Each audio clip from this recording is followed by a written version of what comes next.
45வது ஜவஹர்லால் நேருடைய மாநில அளவிலான அறிவியல் கண்காட்சி இங்கே சிறந்த முறையில் இன்றைக்கு நடைபெற்றுக் கொண்டிருக்கிறது. அதை துவக்கி வைக்கிற வாய்ப்பு இரு அமைச்சர்களுக்கும் இன்றைக்கு கிடைத்திருப்பதை பார்க்கின்ற போது நான் வருகின்ற போதே உங்களுடைய அமைச்சரிடத்திலே கேட்டேன், மழை சரியாக பெய்கிறதா என்று கேட்டேன். மழை சரியாக பெய்து கொண்டிருக்கிறது என்று குறிப்பிட்டார்கள். இயற்கையும் நமக்கு சாதகமாக இருக்கிறது, ஆட்சியும் வலிமையாக இருக்கிறது என்பதை நான் நேரத்தை கோரிட்டு காட்ட விரும்புகிறேன். ஆகவே இங்கே அன்பிற்கினிய சகோதரர் இங்கே குறிப்பிடுகிற போது சில கருத்துக்களை உங்கள் மத்தியிலே கோரிட்டு காட்டி விடைபெற்று சென்றிருக்கிறார். குறிப்பாக பள்ளி கல்வித்துறை என்பது மாண்புமிகு மறைந்தும் மறையாமலும் நெஞ்சங்களில் இருக்கிற புரட்சித் தலைவர் அம்மா அவர்கள் ஆட்சி பொறுப்பிலே இருக்கிற போது பல்வேறு மாற்றங்களை தமிழகத்திலே உருவாக்க வேண்டும் என்று துடித்தார்கள். அதன் அடிப்படையிலே தான் ஆட்சியில் இருக்கின்ற போது விலையில்லாமல் பொருட்களை வழங்கி மாணவருடைய எதிர்காலத்தை மனதிலே கொண்டு திட்டங்களை நிறைவேற்றியவர் புரட்சித் தலைவர் அம்மா அவர்கள். அவர் ஆட்சி கட்டிலே இருக்கின்ற போதுதான் 26,932 கோடி ரூபாய் பள்ளி கல்வித்துறைக்காக ஒதுக்கியது மட்டுமல்ல, இந்திய நாட்டின் வரலாற்றில் மடிக்கணினி வழங்கிய பெருமை புரட்சித் தலைவர் அம்மா அவரை சாரும் என்பதை நான் நேரத்தை கோடிட்டு காட்ட விரும்புகிறேன்.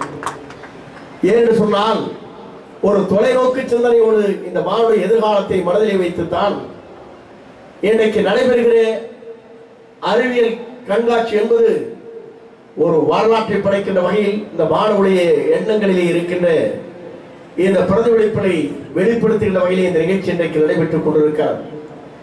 இதற்கு அடித்தளமிட்டவரை புரட்சித் தலைவர் அம்மா என்பதை நான் இந்த நேரத்திலே கோடிட்டு காட்ட விரும்புகிறேன். ஏனென்று சொன்னால் அம்மா அவர்கள் இங்கே கோட்டையிலே கொடியேற்றி விட்டு ஒன்றை சொன்னார், ஏழை இல்லாத தமிழ்நாட்டை தமிழகத்திலே உருவாக்கி காட்ட வேண்டும் என்று குறிப்பிட்டார். ஏழை இல்லாத தமிழ்நாட்டை உருவாக்க வேண்டும் என்று சொன்னால் கல்வி ஒன்றால் மட்டும்தான் முடியுமே தவிர எவராலும் முடியாத மனநிலையை கொண்டுதான் புரட்சித் தலைவர் அம்மா அவர் அன்றைக்கு சூழலை ஏற்று கோட்டையிலே கொடியேற்றி விட்டு வருகின்ற ஆண்டில் ஏழைகள் இல்லாத தமிழ்நாட்டை தமிழகத்திலே உருவாக்கி காட்டும் என்று அன்றைக்கு சூழலை ஏற்று உரையாற்றினார். நான் இதை குறிப்பிட்டு காட்டுவதற்கு காரணம் பல்வேறு மாற்றங்களை தமிழகத்திலே இன்றைக்கு நிறைவேற்றுவதற்காக அம்மா வழிகாட்டுதல் முறையிலே நடைபெற்றுக்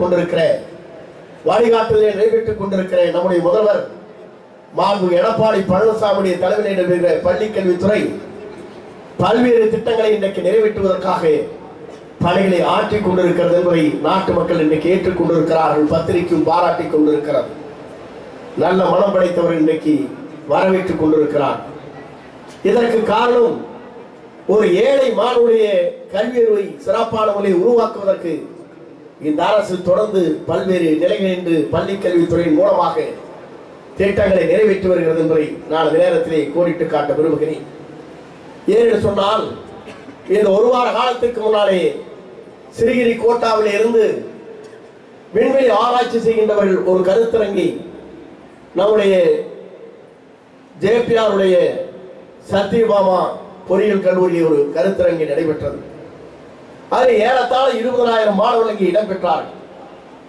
அந்த கருத்தரங்கின் முக்கிய நோக்கம் என்று சொன்னால் வளர்ந்து வருகிற நாட்டில் இன்றைக்கு விஞ்ஞானம் வளர வளர மக்களுடைய அறிவு சிந்தனைகள் இன்றைக்கு பல்வேறு நிலைகள் என்று எதிர்கால இந்தியாவை எதிர்கால மேலை நாடுகளை ஒப்பிட்டு பார்க்கின்ற போது தமிழகம் இங்கு இருக்கின்ற மாணவருடைய ஆற்றலும் அறிவும் சிந்தனை என்பது எவராலும் சிந்திக்க முடியாத அளவிற்கு ஆற்றல் படைத்தவர்கள் தமிழ்நாட்டு மாணவர் என்ற நிலையில் அந்த அறிவியல் கண்காட்சி இங்கே அமைந்திருந்தது. அதை நான் பார்க்கின்ற போதுதான் நான் சிந்தித்தேன், ஏன் இங்கே தமிழகத்திலே கொண்டு வந்து 3 இடங்களை நடத்துகிறார் என்று நாங்கள் கேட்டோம். அப்போது அவர் கேட்டார்கள், வளர்ந்து வருகிற அறிவியலில் அமைதி நிலைவிட வேண்டும் என்ற முறையிலே தான் ஐநா சபை 4ஆம் தேதி என்று 20-30 ஆண்டு காலத்திற்கு முன்னாலே ஒரு தீர்மானத்தை கொண்டு வந்து அழிவாதற்கு இதை எடுத்துச் செல்லக்கூடாது என்ற முறையிலே தான் அமைதியை காக்கின்ற வகையிலும் அறிவியலை இன்றைக்கு வளர்க்கின்ற வகையிலும் இந்த கருத்தரங்கு நடைபெற வேண்டும் 10 நாட்கள் என்று அவருடைய இயக்குநராக இருக்கிற உன்னிகிருஷ்ணன் அவர்கள் இடத்தில் உரையாற்றுகிற போது சொன்னார். நான் அதை குறிப்பிடுவதற்கு காரணம் நம்முடைய மாணவருடைய எதிர்காலத்தை மனதில் கொண்டுதான் இந்த அரசு பல்வேறு திட்டங்களை இன்றைக்கு நிறைவேற்றி வருகிறது. அதன் அடிப்படையிலே நீங்கள் எதை பற்றியும் கவலைப்பட தேவையில்லை. மாணவர்களுக்கு தங்குதடைகள் தேவையில்லை. இன்றைக்கு மத்திய அரசு கொண்டு வருகிற எந்த பொதுத் தேர்வாக இருந்தாலும் இந்த நவம்பர் மாதம் இறுதிக்குள் 412 இடங்களில் மையங்கள் அமைக்கப்படும். உங்களுக்கு கல்வி கற்றுத்தரம் என்ற உத்தரவாதத்தை இந்த மாணவ செல்வங்களுக்கு நான் தெரிவித்துக் கொள்ள கடமைப்பட்டிருக்கிறேன். ஏனென்று சொன்னால் நம்முடைய மாணவருடைய திறமையும் ஆற்றலும் எந்த மாநிலத்தில் இருக்கின்ற மாணவர்களுக்கு இல்லை என்பதை நாங்கள் அறிவோம்.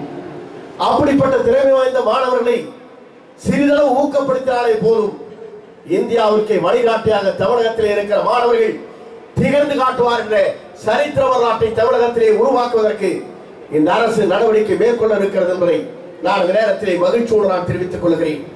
ஏனென்று சொன்னால் இங்கே வருகின்றிருக்கிற மாணவ செல்வங்களுக்கு நேற்றைய ஒரு வார காலத்திற்கு முன்னாலே இதற்கு பயிற்சி வர வேண்டும் என்று ஆந்திர மாநிலத்திற்கு 54 ஆசிரியர்கள் அங்கே அனுப்பப்பட்டிருக்கிறார்கள். 15 நாட்கள் பயிற்சி பெற்றதற்கு பிறகு மத்திய அரசு கொண்டு வருகிற எந்த பொதுத் தேர்வாக இருந்தாலும் சந்திக்கின்ற அளவிற்கு 3000 ஆசிரியர்களுக்கு பயிற்சி அளிக்கப்படும். அதன் மூலமாக தமிழகத்திலே இருக்கிற மாணவ செல்வங்களாக இருக்கிற நீங்கள் சிறந்த கல்வியாளராக எந்த மத்திய அரசு கொண்டு வருகிற பொதுத் தேர்வாக இருந்தாலும் அதை முறியடித்து காட்டி வெற்றி வாங்கி சூடக்கூடிய மாணவர்களாக நீங்கள் உருவாக்குவீர் என்ற நம்பிக்கை எங்களுக்கு இருக்கிறது என்பதை நான் இந்த நேரத்திலே கோடிட்டு காட்ட விரும்புகிறேன். ஏன்னு சொன்னால் மாணவருடைய ஆற்றலும் சிந்தனையும் நம்முடைய தமிழ் மண்ணிலே தான் இருக்கிறது. இதை பார்க்கின்ற போதுதான் அப்துல் கலாம் அவர் இங்கே பிறந்தார், ஒரு அறிவியல் விஞ்ஞானியாக திகழ்ந்தார். இன்றைக்கு நாட்டுக்கு மாணவ செல்வங்களை பார்த்து கனவு காணுங்கள் என்று குறிப்பிட்டு சென்றிருக்கிறார். இந்த கனவு என்பது ஒரு வரலாற்றை படைக்கிற கனவாக தமிழக அரசு உங்களை மாற்றி காட்டும் என்பதை நான் இந்த நேரத்தை கோடிட்டு காட்ட விரும்புகிறேன். ஆகவே மாணவ செல்வங்களாக இருக்கிற நீங்கள் எதிர்காலத்தில் நவம்பர் மாதம் இறுதிக்குள்ளேயே 3000 பள்ளிகளில் தலா 2 லட்சம் ரூபாய் செலவில் ஸ்மார்ட் கிளாஸ் அமைப்பதற்காக இந்த அரசு நடவடிக்கை மேற்கொண்டிருக்கிறது. அதே நேரத்தில் இந்த அரசை பொறுத்தவரையிலும் 9, 10, 11, 12ஆம் வகுப்பிலே படிக்கின்ற மாணவர்கள், +1, +2 படிக்கின்ற மாணவர்களுக்கு அனைத்தும் கம்ப்யூட்டர் மயமாக்குவதற்கு நடவடிக்கை மேற்கொண்டு 483 கோடி ரூபாய் செலவு செய்ய திட்டமிட்டிருக்கிறது என்பதை நான் இந்த நேரத்திலே மகிழ்ச்சியோடு நான் தெரிவித்துக் கொள்கிறேன். ஆகவே மாணவ செல்வங்களாக இருக்கிற நீங்கள் கவலைப்பட தேவையில்லை. இந்த ஆண்டு மடிக்கணினி கொஞ்சம் காலதாமம் ஏற்பட்டிருக்கிறது. ஏன்னு சொன்னால் அந்த டெண்டர் விடுகிற போது நம்முடைய எல்காட் மூலமாக அந்த பணிகளை மேற்கொள்கிற நேரத்தில் வழக்கு மன்றத்திற்கு ஒரு வழக்குக்கு சென்றதற்கு பிறகு 4-5 மாத காலம் காலதாமம் ஏற்பட்டிருக்கிறதை தவிர இனி எதிர்காலத்தில் மாணவ செல்வங்களாக இருக்கிற நீங்கள் +1 நீங்கள் சேருகின்ற போதே மடிக்கணினி உங்களுக்கு வழங்குவதற்கு இந்த அரசு நடவடிக்கை மேற்கொள்ளும் என்பதை மகிழ்ச்சியோடு நான் தெரிவித்துக் கொள்கிறேன்.